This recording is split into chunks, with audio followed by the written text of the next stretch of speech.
Guys, आज आगे बढ़ने से पहले हमारी आपसे दिल से एक रिक्वेस्ट है।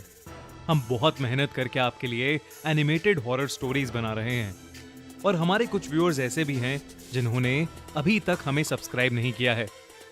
गाइस, अब और देरी नहीं, बस सब्सक्राइब बटन पर क्लिक करना है, एकदम फ्री है। चलो साथ करते हैं। 3, 2, 1 डन। कर दिया ना? पक्का ना? चलिए फिर शुरू करते हैं आज की कहानी। कई साल पहले मैंने और मेरी 2 फ्रेंड्स मीरा और एना ने हैलोवीन पर एक स्लीप ओवर करने का डिसाइड किया था। मेरे घर के पीछे एक बड़ा सा गार्डन था, तो हमने सोचा कि हम वहीं बॉनफायर करके टेंट लगाएंगे और उसमें सो जाएंगे। दिन भर रात के स्लीप ओवर की तैयारी करके मैंने और मेरी फ्रेंड्स ने टेंट लगाया और बॉनफायर लगाकर खूब मजे करने लगे। मेरे मम्मी पापा जल्दी सो गए थे और इसलिए हमने सोचा कि हम चुपचाप थोड़ी देर के लिए स्नीक आउट करेंगे। घर से बाहर जाएंगे तो किसी को कुछ पता नहीं चलेगा। मैं, मीरा और एना रात के 12:30 बजे घर के पीछे वाले गार्डन से बाहर निकल गए। हम सड़क पर बहुत जोर जोर से हंसते हुए और हूटिंग करते हुए घूम रहे थे। हम पहली बार घर से ऐसे स्नीक आउट कर रहे थे और उसी के एक्साइटमेंट में हम कुछ भी चिल्लाए जा रहे थे। घूमते घूमते हम जंगली झाड़ियों के पास पहुंच गए। जब हम वहां से निकल रहे थे तो एना ने अचानक ही हमें आवाज लगाई और रुकने को कहा। उसे उन झाड़ियों में से कुछ अजीब सी आवाज आ रही थी। जब हम तीनों ने वहां झांका तो हमें सफेद रंग के बाल नजर आए। उन सफेद बालों में जो भी था वो कुछ खा रहा था। हमें लगा कि शायद वो कोई जंगली जानवर होगा जिसने किसी पालतू पेट का शिकार किया होगा।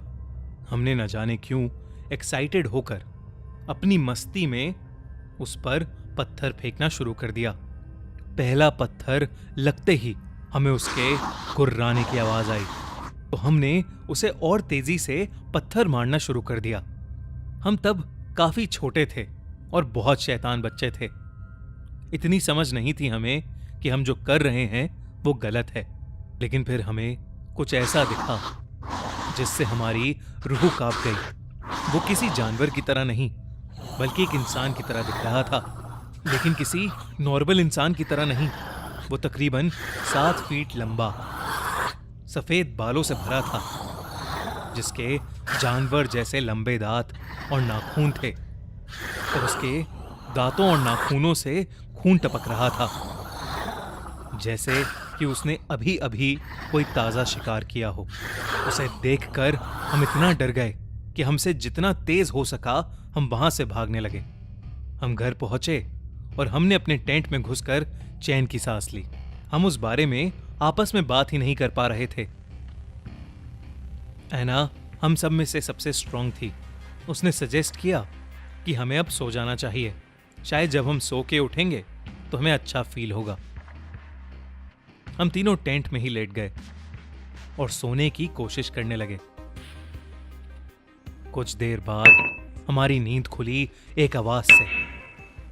ये किसी मेटल के बजने की आवाज थी। ऐना ने हिम्मत की और टेंट के बाहर झांका तो वो बुरी तरह चीखती हुई अंदर की तरफ आ गिरी। वही जानवर जैसा जीव हमारे गार्डन के गेट पर खड़ा एक बहुत बड़ी सी आयरन रॉड हमारे गेट पर बजा रहा था। उसकी भयानक आंखों में साफ साफ दिख रहा था कि वो हमें सूंघते हुए हमें मारने आया है। वो ऐना को देखने के बाद और भी तेज गुर्राने लगा था। मीरा तो डर के मारे जोरों से रोने ही लगी। हमने जल्दी से डिसाइड किया कि हम एक झटके में भागकर घर के अंदर चले जाएंगे। हम 3 गिनने पर जोर से घर के अंदर दौड़े और घर का दरवाजा लॉक कर लिया। हमने फौरन जाकर मम्मी पापा को उठाया और उन्हें पूरी बात बताई।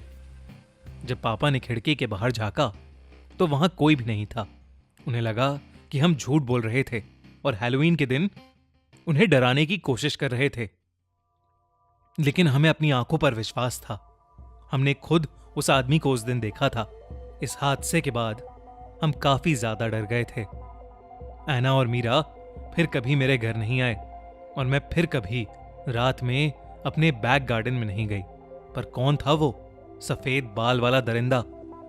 कोई इंसान या कोई जानवर, ये कोई भी नहीं समझ पाया। आपको क्या लगता है? कमेंट्स में हमें जरूर बताएं। और अगर आप ऐसे ही एक भयानक क्रीचर के ऊपर खूनी मंडे की ओरिजिनल सीरीज चाहते हैं तो कमेंट्स में जरूर लिखिए।